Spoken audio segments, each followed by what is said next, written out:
पूरी दुनिया में इस समय प्लास्टिक का जमकर इस्तेमाल हो रहा है। इसके कारण आए दिन हजारों टन प्लास्टिक कचरा निकल रहा है, जो हमारे वातावरण को भी खराब कर रहा है। ऐसे में अब संयुक्त राष्ट्र संघ ने प्लास्टिक को लेकर चिंता जाहिर की है, साथ ही चेतावनी देते हुए कहा कि साल 2050 तक समुद्र में मछलियों से ज्यादा संख्या में प्लास्टिक पाया जाएगा। दरअसल दुनिया भर में निकलने वाला प्लास्टिक कचरा पूरी तरह से रिसाइकिल नहीं हो पा रहा है। ऐसे में ज्यादातर जगहों पर प्लास्टिक कचरा समुद्र में गिराए जाने के कारण समुद्रों में प्रदूषण का लेवल तेजी से बढ़ रहा है, जिस कारण हर साल समुद्र में पाए जाने वाले जीवों की संख्या तेजी से कम हो रही है।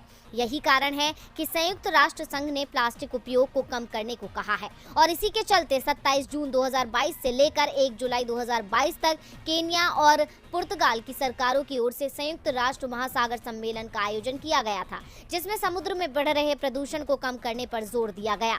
बताया जा रहा है कि इस साल यूरोपीय संघ और संयुक्त राष्ट्र के बीच एक सहयोग के जरिए संयुक्त राष्ट्र महासागर सम्मेलन की भी शुरुआत की जाएगी। तो वहीं भारत में भी 1 जुलाई से प्लास्टिक की कई चीजों पर बैन लगा दिया गया है और सख्त निर्देश दिए गए हैं कि अगर प्लास्टिक का प्रयोग हुआ तो उससे जुर्माना लिया जाएगा। बता दें कि दुनिया भर में हर साल 30 करोड़ टन से ज्यादा प्लास्टिक का प्रोडक्शन किया जाता है, जिसमें हर साल 1 करोड़ टन प्लास्टिक कचरा समुद्रों में छोड़ दिया जाता है।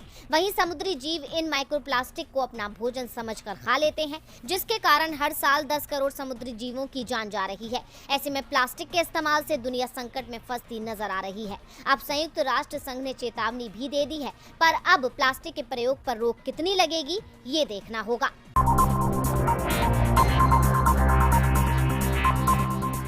राजस्थान में साल 2023 के आखिरी में विधानसभा चुनाव होने हैं, जिसे लेकर कांग्रेस ने तैयारी शुरू कर दी है।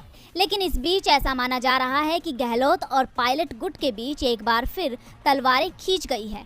ऐसे में कांग्रेस के दिग्गज नेता सचिन पायलट ने मुख्यमंत्री अशोक गहलोत पर निशाना साधा है और विधानसभा चुनाव 2023 को लेकर अपना प्लान बताते हुए कहा कि राजस्थान में पिछले 25 सालों में कांग्रेस कभी एक बार के बाद लगातार दूसरी बार सत्ता में नहीं आई है, लेकिन मुझे ऐसा लगता है कि पार्टी एक टीम की तरह काम करे तो साल 2023 के विधानसभा चुनाव में पार्टी दोबारा सत्ता में आ सकती है।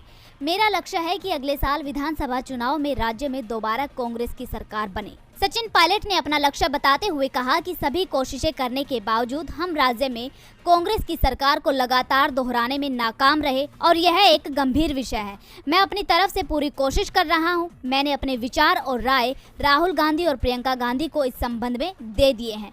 सचिन पायलट जिस तरह से राजनीति में सक्रिय होकर अपनी राय पार्टी के सामने रख रहे हैं, इससे ये भी दावा किया जा रहा है कि पायलट खुद इस बार सीएम फेस बनने के लिए कोशिश कर रहे हैं। वहीं इसके अलावा सचिन पायलट ने मुख्यमंत्री अशोक गहलोत पर तंज कसते हुए कहा कि मुझे अभी कितना लंबा धैर्य रखना है, मैं चुपचाप अपना सिर झुकाकर अपना काम कर रहा हूं।